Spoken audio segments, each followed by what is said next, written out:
Hello everybody and welcome back to the channel. So in today's video, we are going to be talking about some breaking and unfortunate news that has surfaced today in the media. What we are going to be talking in this video, it is going to be about Dembele's renewal. So if you guys are watching me for the first time, or if you guys are tuning in and watching this video, I want you guys to really pay attention to the details that I am going to be putting out within this video, because there is so much that we do have to unpack. And this is going to be basically explaining what is going to be Barcelona's future plans within the next 6 months. And this is also going to be explaining why Barcelona were maneuvering around these negotiations when it comes to the renewals, the salary cuts in this way. There is a big plan, there is a end goal. Barcelona are striving for one thing in that summer of 2022, and that is one of the reasons on why today we have heard that Dembele will not renew with FC Barcelona. And I know that all of this does seem very confusing as of now, but you guys will get and have a better understanding on why it did turn out in this way. So look, we knew, and many of us knew, that it was going to be a win situation for Barcelona to renew Dembele, because we would be able to maintain the player. It is a player that Xavi does want, and also, even if it doesn't work out, if we renew this player in January, we can sell him in the future, in the summer of 2022, maybe in the summer of 2023, if it just does not work out. So it was going to be a win-win situation. For those of you guys who are saying that we should not renew Dembele because he doesn't deserve it, you're not thinking about the club, you're not considering how this could benefit Barcelona greatly. Because now that we have heard that Dembele will not renew and that the negotiations have been broken down, this is coming from Gerard Romero, by the way, many of us expected Dembele to stay in Barcelona. Like, we believed that the agent of Dembele was going to do us a favor, to say that, okay, I understand Barcelona's situation, the financial situation, I know that they are striving for other things, I also understand that they're going to be very reserved with their money, so we can work something out between my player Dembele and FC Barcelona. But it did not turn out in this way. If anything, it only got worse. And Gerard Romero did continue to say, and I quote, "In a meeting today, Dembele's agent asked for a gross annual salary of 40 million euros and a contract extension bonus of 20 million euros for the French forward to extend his contract with FC Barcelona." So yes, ladies and gentlemen, it only got worse. We got the complete opposite of what we expected coming from the agent.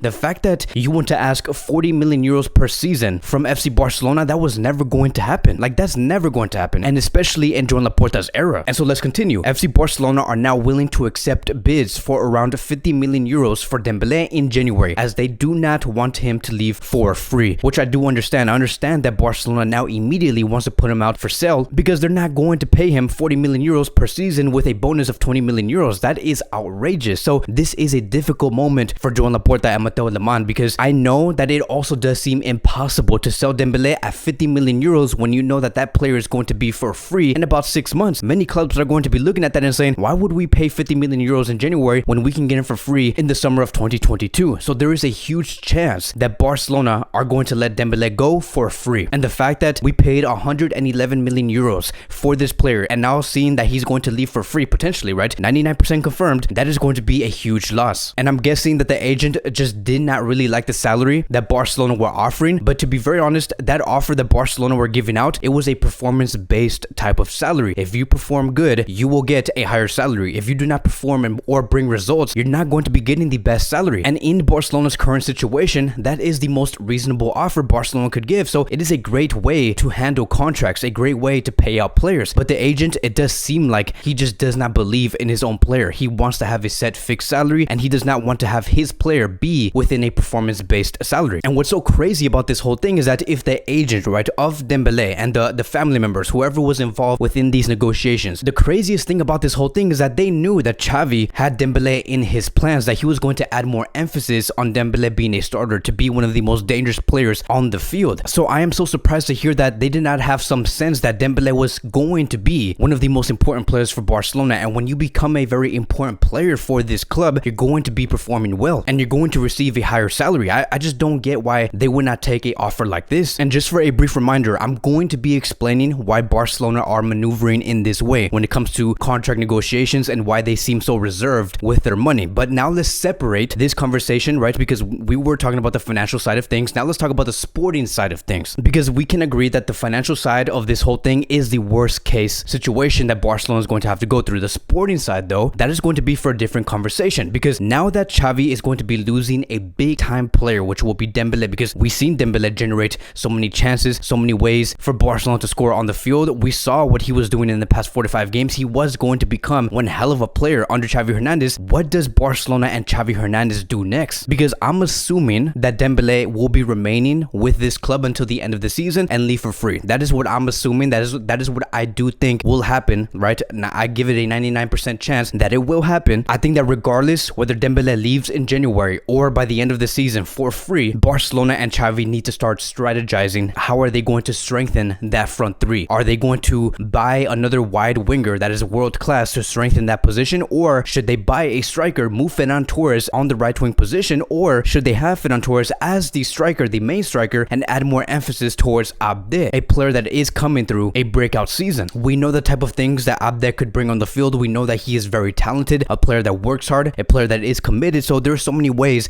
that we could strengthen our front three. And just notice how sportingly there is going to be a huge ripple effect within Barcelona, because now they're going to have to really re-strategize what they're going to do. Like, the views on the window, these next two transfer windows, they're going to be very different with the exit of Dembele. Like, we have to prepare starting January 1st, 2022. We have to know how we want that front three to look like and what are going to be the substitutes. But here is going to be my idea and why I think that Joan Laporta and Mateo Alemán were so reserved with their money, and why I think they were acting in this way, and why I feel like these negotiations between Dembele and Barcelona did break down very easily. Like, yes, I know that the agent was trying to ask for 40 million euros per season, but wait until you hear this, right? So just to give you guys an idea on what we could see, I have a strong feeling that with the exit of Dembele, the only thing I do believe Barcelona is going to go for is to bring Erling Haaland in the summer of 2022. That is going to be like the main story within that summer, would be the battle between Real Madrid and FC Barcelona, two clubs who want to bring Erling Haaland. Barcelona right now, they want to put all of their eggs in one basket, and that is very clear. They want to bring Erling Haaland in. They know that this will be the player that can be a player that marks an era in this club, and I do think that that is the best way sportingly Barcelona could strengthen. So I do think that the next step Barcelona should take would be to work on a pre-agreement with Erling Haaland, because that is where I do think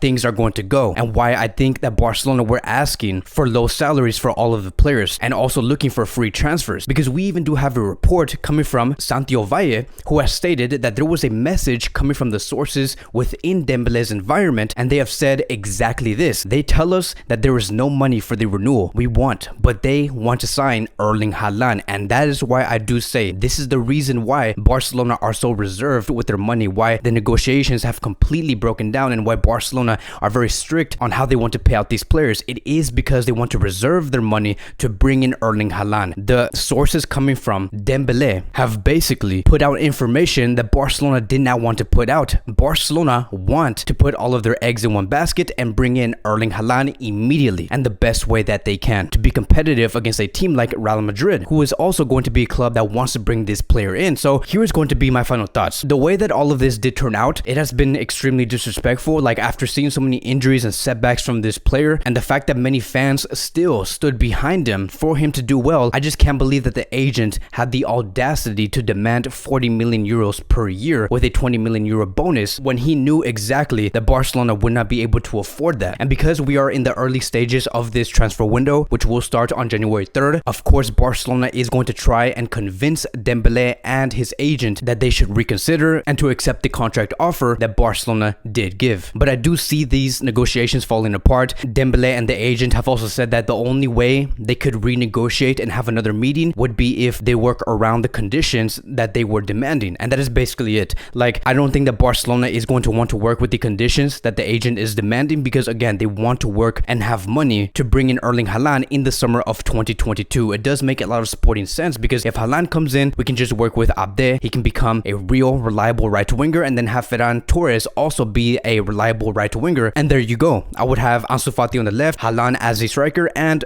Ferran Torres as the right winger. If we can do that, which I believe Xavi Hernandez will be going for in the summer of 2022, I find no problem with that. I do have my trust on Joan Laporta. I do have my trust on Mateo Alemán. I do believe they know what they're doing. I do not think that Barcelona do not have money to renew Dembele. It just seems very, very clear that they do not want to be very thin by the summer of 2022. They want to make moves, and that big move is going to be Erling Haaland. But that is basically going to be wrapping up today's Barcelona daily news. Thank you guys so much for watching. If you guys are new here, welcome to the channel. Please like, subscribe, comment, and I will see you guys in the next video.